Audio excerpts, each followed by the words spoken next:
A senior member of the Gloriavale community has been charged with multiple historic offences. The PM ends his trade trip to China dodging questions about whether he was forewarned about Kitty Allen. And the joyful highs and tragic lows of a Kiwi recovery program in Fiordland, as documented by Doc.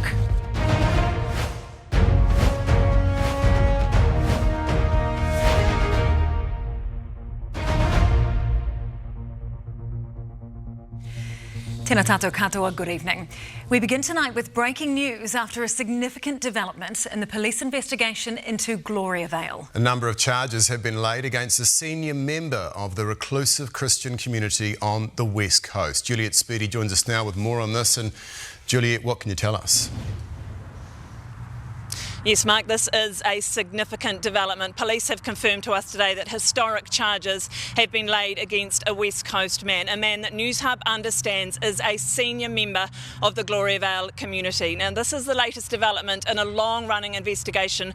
Several charges have previously been laid against other members of Gloriavale. Police form part of an all-government response team involving other agencies such as Oranga Tamariki and WorkSafe, all who have had a lens on the isolated West Coast sect. Look, we can't tell you who the senior member is or what the charges are, but there are several senior members at Gloriavale and all of them are shepherds. We understand that this defendant will be appearing in court next week.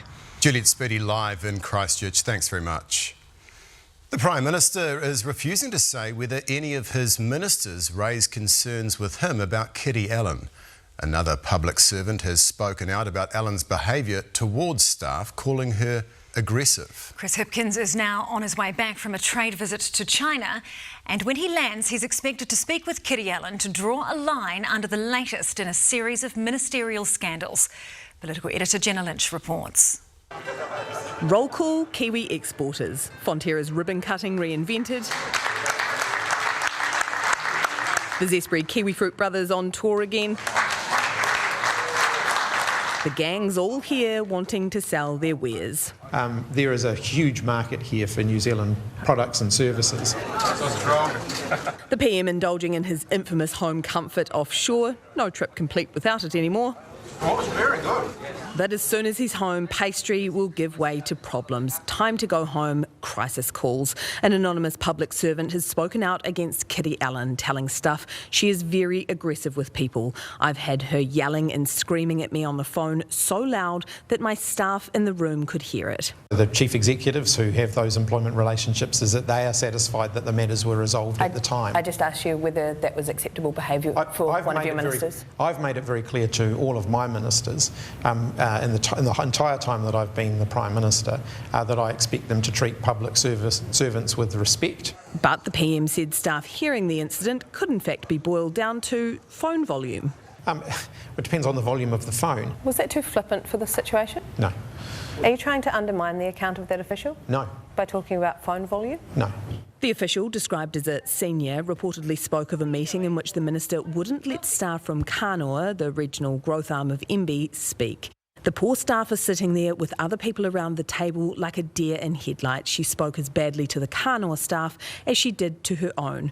The head of that agency yesterday brushed off any bristles. I have had far more challenging ministers to deal with in the past. Kitty Allen told Newshub in a statement today, I strongly refute these allegations. No complaints have ever been taken up with MB or myself, and certainly nothing that resembles these allegations. The Prime Minister once more answering questions abroad about a domestic drama. Hipkins is stuck between a rock and a hard place here with no formal complaint laid to warrant an investigation and find out whether this was just a robust minister or whether the behaviour crossed a line. But he knows the risk of a slow string of stories.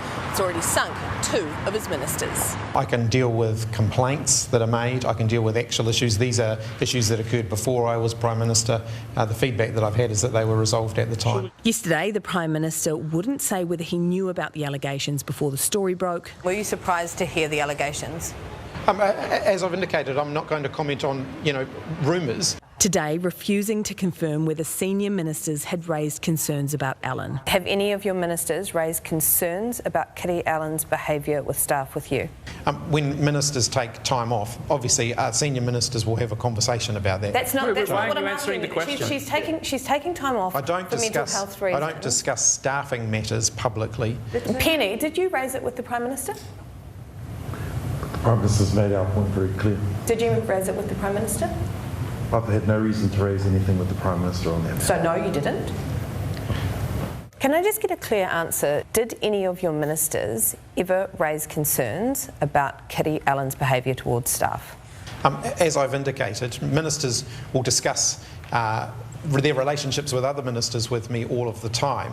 I'm confident that our Cabinet has a good, cohesive working relationship, and I'm not going to relay the details of every conversation that I have with ministers about other ministers. Again, not the question that I asked. Did any of your That's the answer that you're getting. The Prime Minister unable to say no. In Shanghai, Jenna Lynch, News Hub. One of the most commonly used artificial sweeteners is set to be declared possibly carcinogenic by the World Health Organization. Leaked information suggests the ingredient aspartame, often found in sugar-free drinks, will be officially classified next month. But our Cancer Society and the International Council of Beverages says it's important to understand the context around the classification. Alice Wilkins explains.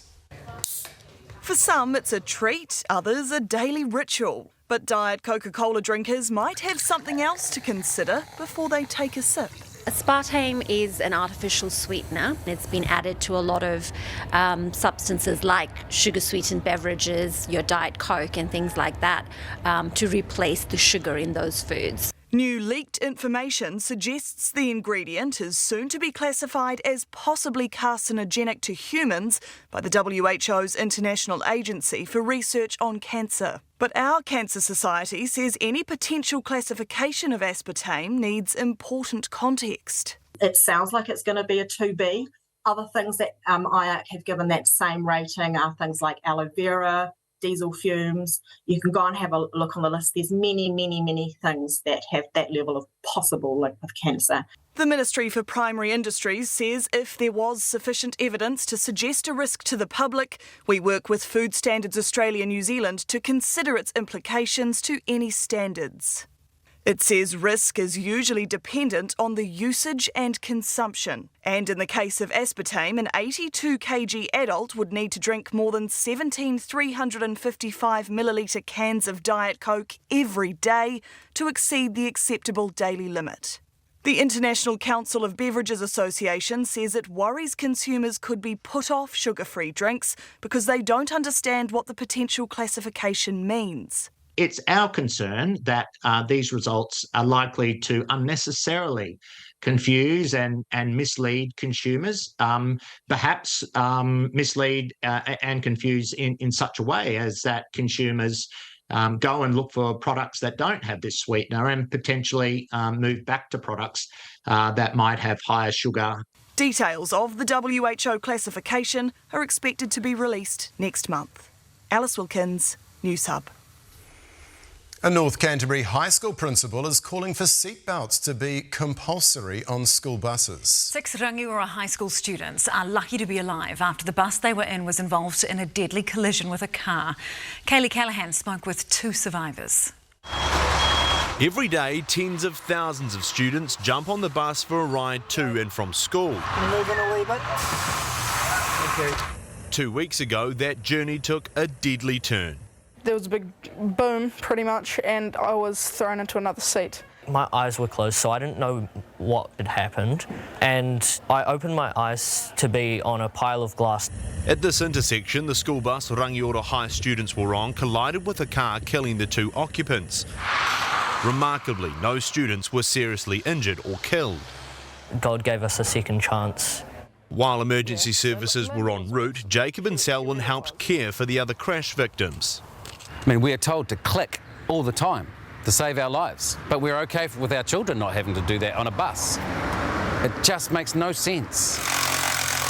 Just last year, the New South Wales government finished installing seatbelts on more than 2,000 regional buses at a cost of more than $250 million. Here, bus companies tender for school contracts Because seatbelts aren't required by law, it's not financially viable for companies to install them on their own. It's a combination of government's expectations, schools' expectations, parents' expectations, and somebody has to pay. Minister of Transport David Parker wasn't available for an interview, but the ministry told Newshub buses are safer than other forms of road transport because the impact of a crash is more likely to be absorbed by the larger mass of a bus. And it considered retrofitting seatbelts to buses, but has found that cost would be prohibitive. At the end of the day, my bus was driving on the motorway along with other cars, so why aren't there seatbelts on there when there's seatbelts in cars? Yeah, it costs a bit to put them in, but... As these students are well aware, it could easily cost much more. Kaylee Callahan, Newshub. 40,000 riot police have been deployed in France as the country battles to restore order after 3 nights of violence. The protests were triggered by the police shooting of a 17-year-old boy. Europe correspondent Lisette Raymer has the story. Sparked by the police shooting of an unarmed teenager, the streets of France are now an inferno of burning hatred. 40,000 officers were deployed to deal with this violence. Transport systems across major cities such as Paris were shut down in advance, rightly braced for a 3rd night of riots. The French police are notoriously quick to resort to baton charges and tear gas, and even protesters who come in peace are always ready for the fight. Hundreds are being arrested every night. Nanterre is where 17-year-old Nahal was shot down by police on Tuesday morning while unarmed at a traffic stop. Today, the same streets of tragedy were filled with anger. Murderers, murderers, this man shouts as he joined a march in remembrance of the local team. Leading the crowd, Nahal's mother. She asked for silence and respect. But the sentiment here is a loud one. Peace will come when justice does. This afternoon, the officer who shot and killed Nahal was arrested, charged with voluntary homicide. But Nahal's death has stirred up long-simmering tensions between the police and those living in disadvantaged neighbourhoods. For the past few years, there have been so many young people dead for nothing, either dead or injured, super injured. And it's become very dangerous because we don't want France to become like the US, More than half police officers are bad officers. 2 decades ago, it took a state of emergency to restore calm to the suburbs of France. For now, President Macron has condemned the death and appealed for calm. But nobody's listening. In London, Lisette Raymer, Newshub. We want to warn you up front, some of the images in this story will be distressing to some viewers. The Department of Conservation is blaming a fresh invasion of stoats for the deaths of the majority of kiwi chicks in a Fiordland research program. They say drops of 1080 have gone some way to protecting the birds. Ashley Yates reports on the documentary they've made on the battle to save the kiwi of the Shy Lake area. The highest of highs. Here it is. First chick of the project to make it big enough to be a sub-adult and to be safe from stoat predation. To the lowest of lows. We just found the remains of T-Rex's chick. Classic stoat predation, just totally gutted. The trials, tribulations and successes involved in trying to save the Fiordland tokaweka, a subspecies of southern brown kiwi. All laid bare in a new documentary series by the Department of Conservation named the Fiordland Kiwi Diaries. What we wanted to show was what's happening with kiwi in our big backyard and what can we do about it. The 3-part series follows Tim Raymakers and other rangers conducting research in the remote, rugged Shy Lake area in Fiordland from 2017. We're going to get transmitters on as many chicks as we can. To gather data. What we see so far in the study is that 0 of our chicks have survived and most of those have been killed by stoats. Before the first 1080 drop in the area was made 3 years later. Buying time for chicks to grow. Keep growing, keep not getting eaten by stoats, get big and strong, have lots of babies. Afterwards, we had a couple of years where about 20-25% of the chicks made it through to what we call stoat-safe weight, where they're big enough to fend off a stoat. Translating to hundreds of Kiwi chicks. After 3 years or so, we will experience a reinvasion of stoats. And they have come back. This year, 9 chicks out of 13 were killed by stoats. The research that we're doing, I guess, is to find out how often do we need to do these drops, what's the timing, how can we best use them to protect kiwi. With another 1080 drop occurring recently, DOC hopes to increase kiwi numbers in the area yet again. Get behind the need for predator control, and that inaction is a decision in itself, and if you choose not to do anything, then you are choosing to lose kiwi. Which are part of our national identity. That teams like these across the country are working tirelessly to save. Ashley Yates, News Hub. Mount Ruapehu's winter ski season is poised for lift-off tomorrow after a sprinkling of snow and a lifeline from the government. Both Whakapapa and Turoa will open for day pass and existing life pass holders.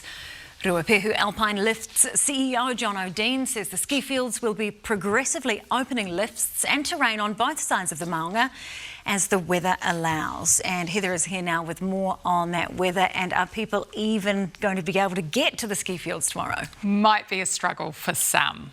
That's because the Desert Road is expecting up to 4 centimetres of snow to settle overnight tonight. We've got a lot of snow coming up. The South Island roads will be heavily affected with snow down to 100 metres tonight, tomorrow and Sunday. Heavy snow, wind and thunderstorm watches are in place. I've got those details and more on the stormy night ahead after sport. I'm intrigued. Thank you, Heather. Kiwi companies chasing the American dream. We report from New York, where our food companies are trying to muscle in on the lucrative US market. A seal goes walkabout in South Auckland. It's spotted outside KFC and in a suburban backyard. And flying on the edge of space. Passengers give us their first review of the first successful commercial flight on Virgin Galactic's rocket plane. Tonight, are we a step closer to finding life beyond Earth? Astrophysicist Neil deGrasse Tyson's here in the studio with the answer. Plus, when will it stop raining? Seriously, when? We're going to try to find out at 7. Saturday on News Hub Nation. The policies and the politicians that shape your lives. We go behind the headlines to delve into the details, tell the stories that matter and hold the powerful to account. News Hub Nation, Saturday, 9:30 a.m. on 3.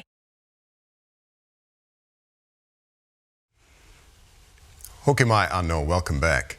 A number of Kiwi food businesses are in New York this week, hoping to crack into the lucrative US market. They're marketing their products at an event in front of thousands of their potential competitors.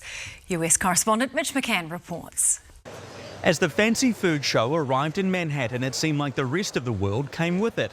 They bought chocolate and cakes from Europe, oils and breads from Africa, even plant-based jerky. Yes, plant-based jerky from Waiheke Island. So our biggest seller is the sweet and hot. Americans love their heat. Jade Gray's Off-Piste Provisions has been in the US market for just 1 week. It's early days, but Jade sees huge potential. This is a massive plant-based movement here. There's a big gluten-free movement, big vegan movement. So we're playing into those key metrics, those key demographics. The American dream, though, isn't one that's realised overnight for Kiwi exporters. Wellington cracker and food paste business Rutherford & Meyer knows how much work it takes. Home in New Zealand, you know, when we get something accepted at Foodstuffs or Countdown, it can be on the shelf within 6 weeks. But certainly that's not the case here.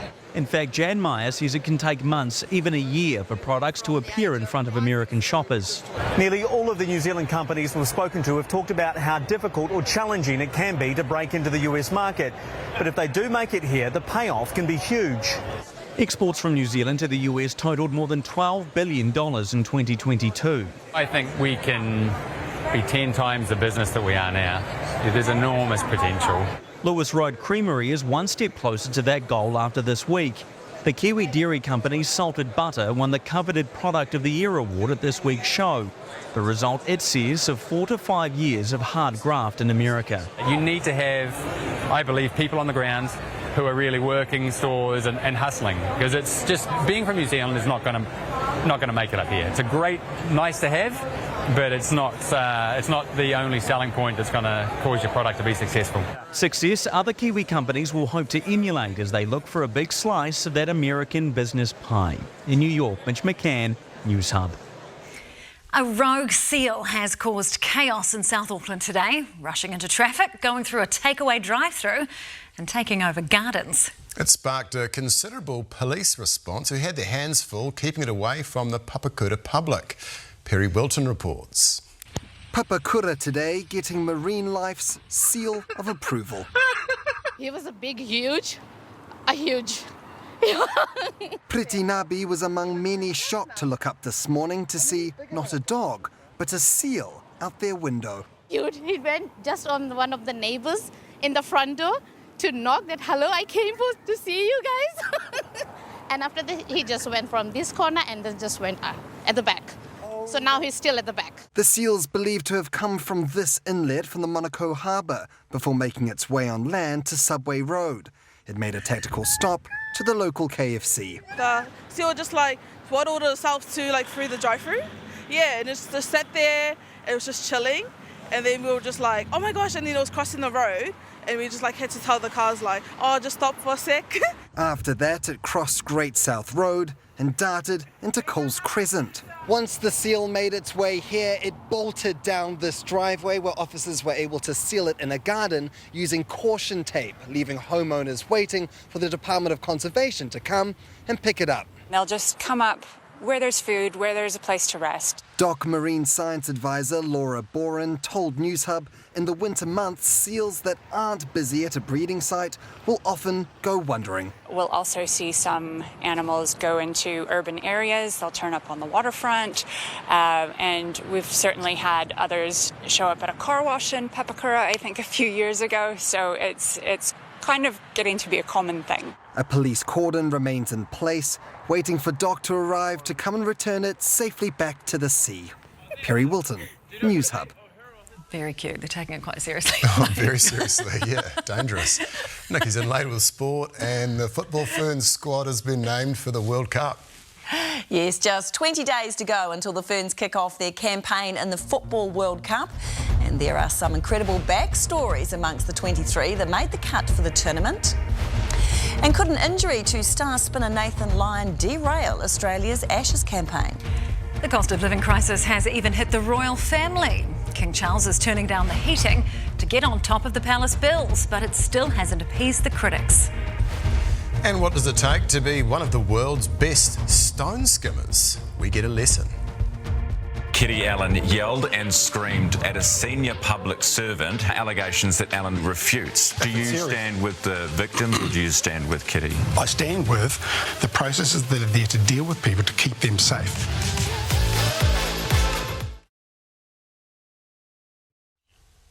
Okay, mai anō. Sir Richard Branson's long-held dream of operating commercial flights to the edge of space has become a reality. The first Virgin Galactic flight has landed safely after a 90-minute suborbital journey with paying customers.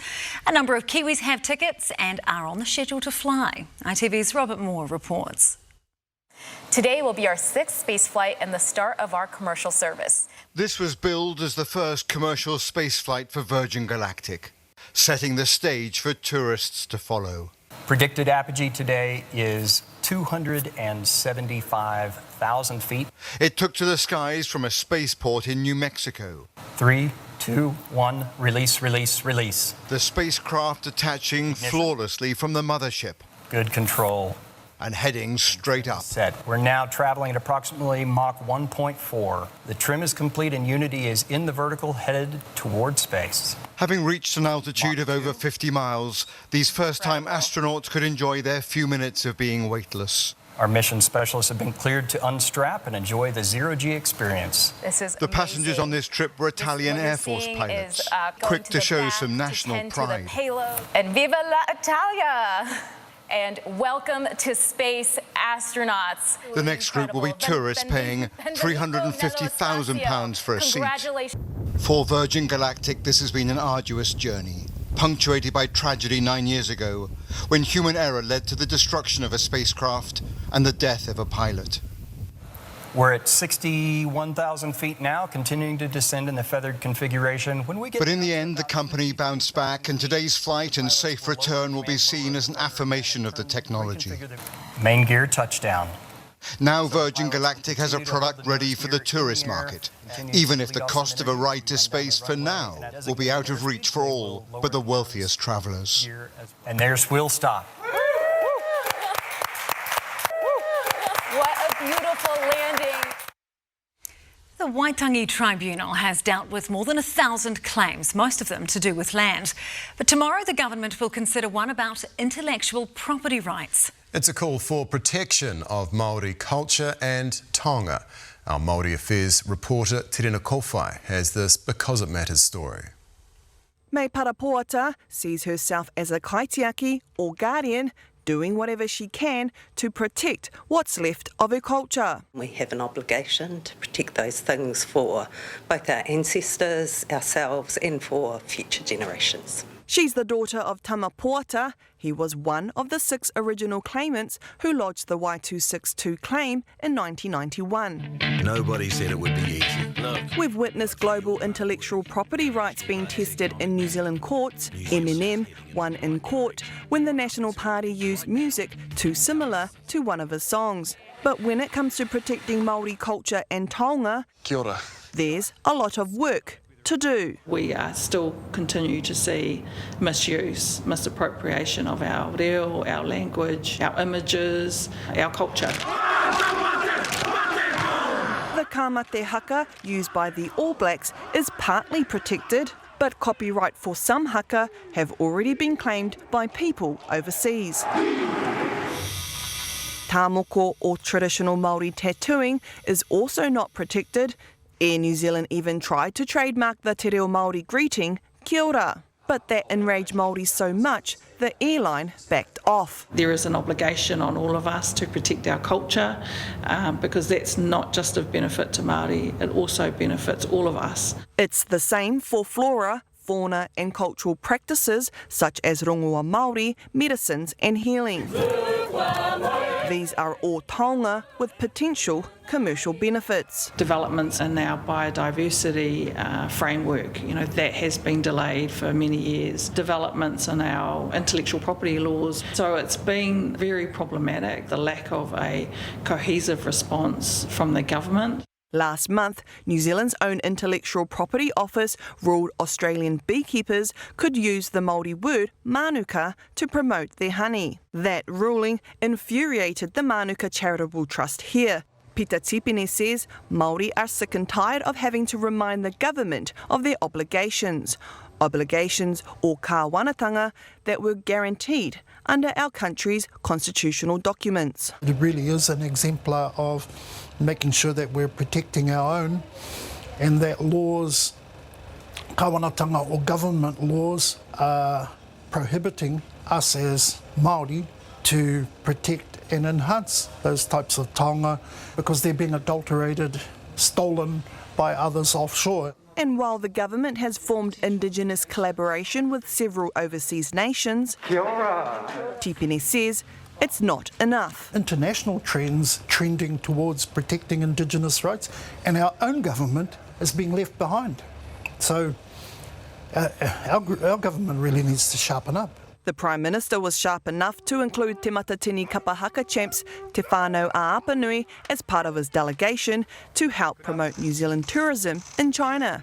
But back here, there's still more work for Foreign Minister Nanaia Mahuta, tasked with the government response to the claim. The claimant community are very aware that the path that we're taking is to partner the aspirations of iwi Māori, engage with iwi Māori and identify some key priorities where we can work together. Tomorrow, a hui in Kaikohe will begin the massive task of unravelling Y262 and all the implications it will have to Kiwis. Terena Kowhai, News Hub. The royal household is feeling the cost of living pinch and has had to dip into its reserves to balance the books. Its annual accounts show a shortfall of $44 million in a year which saw the Platinum Jubilee and the Queen's funeral. ITV's Chris Shipp has the story. No one needs reminding what a year of change it was for the royal family. This time last year, the country had just marked the late Queen's historic Platinum Jubilee.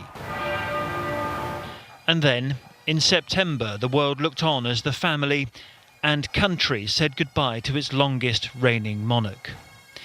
Today, the palace described the last year as exceptional, and it said it partly explains the increase in spending from the publicly funded pot of money which pays for the work of the royal family, known as the Sovereign Grant.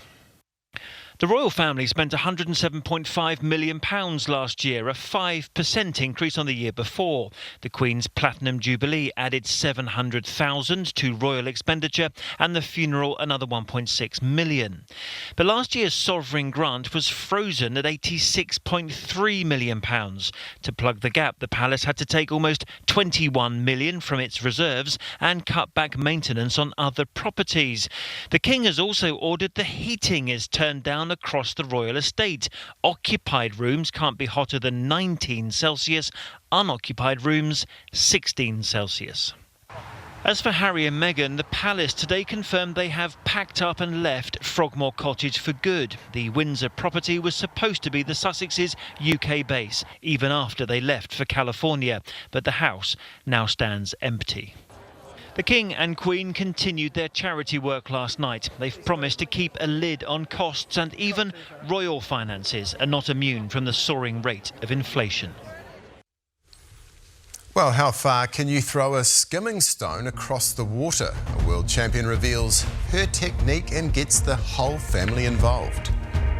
We'll have reaction from the football ferns after Jitka Klimkova named her World Cup 23 this afternoon. And the Wallaroos bear the brunt of a Black Ferns onslaught as the Alan Bunting era gets off to a winning start. And I'm Alex Chapman, live at Go Media Mount Smart Stadium ahead of the Warriors match against the Rabbitohs. After the break, we go inside the home camp. Tonight we're joined by two of our football ferns who will be battling it out for World Cup glory. Crikey, this is a big one. We could be sending you to Australia's Northern Territory, Fair Dinkum, the project at 7.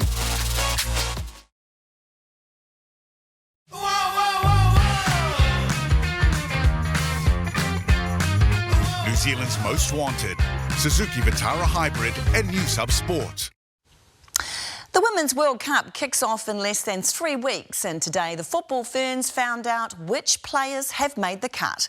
Jitka Klimkova's squad of 23 is a blend of experience and youth, and for some, just getting there was a triumph. Natasha Payne was there.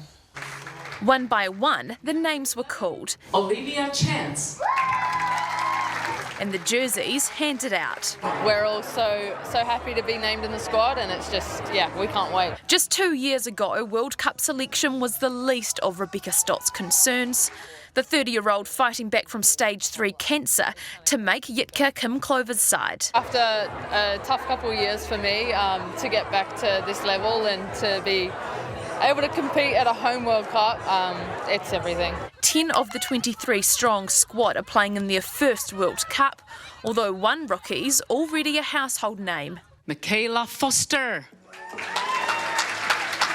Were you pushing her to take the football route, or did you want her to do the rugby, or was it sort of up to her? Hey, she's a daughter, it's always up to her. But despite having his own busy schedule this year, All Blacks coach Ian Foster will still be in the stands for the Ferns opening match. The Norway game fills in the bye week after we play South Africa, so can't wait to be here for that game. Like Foster, the football Ferns coach has faced plenty of scrutiny in the past year, but believes her side is ready. I'm so proud of this team, how far we came. We worked so hard to come to this place, and I feel like we are prepared. In just 20 days, the world will find out if that preparation has paid off. Natasha Payne, News Hub. A full house is expected for tonight's Warriors NRL match against the South Sydney Rabbitohs, but it may not be that pleasant for their faithful fans. Well, Alex Chapman joins us now from a damp Go Media Stadium. And Alex, you and the spectators, are you managing to stay dry? Mother Nature's currently looking after us, Nikki, but I'm not sure how much longer that's going to last. There's no doubt that when the skies do open up here at Go Media Mount Smart Stadium, it's massively going to affect the style of play that the Warriors in particular want to play. A short time ago, I caught up with assistant coach Justin Morgan to discuss just that. We know that when the rain comes, obviously possession plays a big key part where we finish our sets and making sure they're coming out of yardage. So it's going to be difficult to score long-range tries tonight, I'd imagine. So I imagine kicking game is going to be important as well. Are you prepared for the fact that Dallin, for example, may not have as much of an impact as he did last week? Yeah, well, he's going to have to carry the ball in yardage. So, I mean, he's been playing great football for us, scoring some great tries. So, look, he's also been doing an equally good job with Mars coming out of yardage. So I'd imagine that's where the majority of his workload is going to be tonight. So a bit more graft and toil for the flying mullet Dallin Watene-Zelezniak rather than those try-scoring moments that we saw last week against the Dragons. Very structured players, what you can expect both from the Warriors and the Rabbitohs tonight. Nikki, the South Sydney Rabbitohs have not been great recently, but you can guarantee that their set piece and their performance around the ruck is very much going to go a long way if they are going to win this game. Couple of stats to leave you with though. The Warriors haven't won 4 in a row since 2018. They're going up against a team tonight that they have won just 1 of their last 10 games against. So plenty of pressure on the home side in a full house. Yeah, but tonight is their night. Alex Chapman, thank you very much for the update. And of course, you can catch live coverage of tonight's match between the Warriors and the Rabbitohs right here on 3 and 3 now from 7:30. The Black Ferns have picked up where they left off last year, opening their 2023 campaign with a dominant 50-0 win over the Wallaroos. In their first hit-out since last year's World Cup win, the Black Ferns showed they're continuing the strides made in the Wayne Smith